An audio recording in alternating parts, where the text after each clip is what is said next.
जय भोलेनाथ। श्रावण मास महात्म्य 11वां अध्याय रोटक तथा अटुम्बर व्रत का वर्णन। सनत कुमार बोले, हे देव, श्रावण मास के वारों के सभी व्रतों को मैंने आपसे सुना, किंतु आपके वचनामृत का पान करके मेरी तृप्ति नहीं हो रही है। हे प्रभु, श्रावण मास के सामान्य अन्य कोई भी मास नहीं है, ऐसा मुझे प्रतीत हो रहा है। अतः आप तिथियों का महात्मा बताइए। ईश्वर बोले, हे सनत कुमार, मासों में कार्तिक मास श्रेष्ठ है, उसी से भी श्रेष्ठ माघ मास कहा गया है, उस माघ से भी श्रेष्ठ वैशाख है, और उससे भी श्रेष्ठ मार्गशीर्ष है, जो श्री हरि को अत्यंत प्रिय है। विश्व रूप भगवान से उत्पन्न होने से ये चारों मास मुझे प्रिय है, किंतु 12 मासों में श्रावण तो साक्षात शिव का रूप है। हे सनत कुमार, श्रावण मास में सभी तिथियां व्रत युक्त हैं, फिर भी मैं उनसे प्रधान रूप से कुछ उत्तम तिथियों को आपको बता रहा हूँ। सर्वप्रथम मैं तिथि तथा वार से मिश्रित व्रत को आपको बताता हूँ। श्रावण मास में जब प्रतिपदा तिथि में सोमवार हो तो उस महीने में 5 सोमवार पड़ते हैं।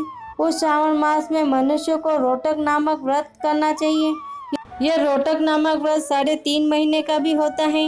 यह लक्ष्मी की वृद्धि करने वाला तथा सभी मनोरथों को सिद्ध करने वाला है। हे मुने, मैं उनका विधान बताऊंगा, आप सावधान होकर सुनिए। श्रावण मास के शुक्ल पक्ष में प्रतिपदा तिथि को जब सोमवार हो तब विद्वान प्रातःकाल ये संकल्प करे, मैं आज से प्रारंभ करके रोटक व्रत करूंगा। हे सुरश्रेष्ठ, हे जगत गुरु, मुझ पर कृपा कीजिए। इसके बाद अखंडित बिलपत्रों, तुलसी दलों, नीलोत्पल, कमल पुष्पों, कहलार पुष्पों, चंपा तथा मालती के पुष्पों, कोविंद पुष्पों, आग के पुष्पों, उस ऋतु तथा काल में होने वाले नानाविध अन्य सुंदर पुष्पों, धूप दीप नैवेद्य तथा नाना प्रकार के फलों से शूलधारी महादेव की प्रतिदिन पूजा करनी चाहिए। विशेष रूप से रोटकों का प्रधान नैवेद्य अर्पित करना चाहिए। पुरुष के आहार प्रमाण के समान 5 रोटक बनाने चाहिए। बुद्धिमान को चाहिए कि उनमें से 2 रोटक ब्राह्मण को दे, 2 रोटक का स्वयं भोजन करे और 1 रोटक देवता को नैवेद्य के रूप में अर्पित करे। बुद्धिमान को चाहिए कि शेष पूजा करने के अनंतर अर्घ्य प्रदान करे। केला, नारियल, जंबीरी, नींबू, बीज पूरक, खजूर, ककड़ी, दाख, नारंगी, बिजोरा, नींबू, अखरोट, अनार तथा अन्य और जो भी ऋतु में होने वाले फल हो, वे सब अर्घ्यदान में प्रसक्त हैं। उस अर्घ्यदान का फल सुनिए। 7 समुद्र सहित पृथ्वी का दान करके मनुष्य जो फल प्राप्त करता है, वही फल विधान पूर्वक इस व्रत को करके वह पा जाता है। विपुल धन की इच्छा करने वाला को यह व्रत 5 वर्ष तक करना चाहिए। इसके बाद रोटक नामक व्रत का उद्यापन कर देना चाहिए।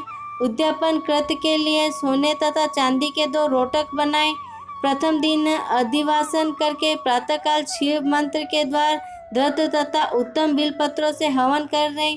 हे तात, इस विधि से व्रत के प्रसन्न किए जाने पर मनुष्य सभी वांछित फलों को प्राप्त कर लेता है। हे सनत कुमार, अब मैं द्वितीय के शुभ व्रतों का वर्णन करूंगा, जिसे श्रद्धापूर्वक करके मनुष्य लक्ष्मीवान तथा पुत्रवान हो जाता है। औटुम्बर नामक वह व्रत पाप को नाश करने वाला है। शुभ सावन का महीना आने पर द्वितीय तिथि को प्रातःकाल संकल्प करके बुद्धिमान को विधि पूर्वक व्रत करना चाहिए। इस व्रत को करने वाला स्त्री हो या पुरुष, वह सभी संपदाओं का पात्र हो जाता है। इस व्रत में प्रत्यक्ष गुल्लर के वृक्ष की पूजा करनी चाहिए, किंतु गुल्लर वृक्ष न मिलने पर दीवार पर वृक्ष का आकार बनाकर इन 4 मंत्रों से उसकी पूजा करनी चाहिए। हे अक्टूबर, आपको नमस्कार है। हे हेम पुष्पक, आपको नमस्कार है। जंतु सहित फल से युक्त तथा रक्त अंडतुल्य फल वाले आपको नमस्कार है। इसके अधिदेवता शिव तथा शुक्र की भी पूजा गुल्लर के वृक्ष में करनी चाहिए। इसके 33 फल लेकर 3 बराबर भागों में बांट लेना चाहिए। इसमें से 11 फल ब्राह्मण को प्रदान करें, 11 फल देवताओं को अर्पण करें और 11 फलों का स्वयं भोजन करें। उस दिन अन्न का आहार नहीं करना चाहिए। शिव तथा शुक्र का विधिवत पूजन करके रात में जागरण करना चाहिए। हे तात, इस प्रकार 11 वर्ष तक व्रत का अनुष्ठान करने के बाद व्रत की संपूर्णता के लिए उद्यापन करना चाहिए। सुवर्णमय फल, पुष्प तथा पात्र सहित एक गुल्लर का वृक्ष बनाए और इसमें शिव तथा शुक्र के प्रतिमा का पूजन करें। इसके बाद प्रातःकाल होम करें। गुल्लर के शुभ कोमल तथा छोटे छोटे 108 फलों का तथा गुल्लर की समिधाओं से तिल तथा द्रत सहित होम करें। इस प्रकार होम कृत्य समाप्त करें। आचार्य की पूजा करें। इसके बाद सामर्थ्य अनुसार 100 अन्यथा 10 ब्राह्मणों को ही भोजन कराएं।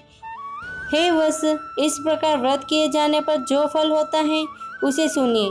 जिस प्रकार यह गुल्लर का वृक्ष बहुत जंतुयुक्त फलों वाला होता है, उसी प्रकार व्रतकर्ता भी अनेक पुत्रों वाला होता है और उनके वंश में वृद्धि होती है। यह व्रत करने वाला सुवर्णमय पुष्प से युक्त वृक्ष की भांति लक्ष्मीप्रद हो जाता है। हे सनत कुमार, आज तक मैंने किसी को भी यह व्रत नहीं बताया था। गोपनीय से गोपनीय इस व्रत को मैंने आपके समक्ष कहा है। इसके विषय में संशय नहीं किया जाना चाहिए और भक्तिपूर्वक इस व्रत का आचरण करना चाहिए। इस प्रकार श्री स्कंद पुराण के अंतर्गत ईश्वर संवत कुमार संवाद में श्रावण मास महात्म्य में प्रतिपद रोटक व्रत द्वितीय टुम्बर व्रत कथन नामक 11वां अध्याय पूर्ण हुआ। जय भोलेनाथ।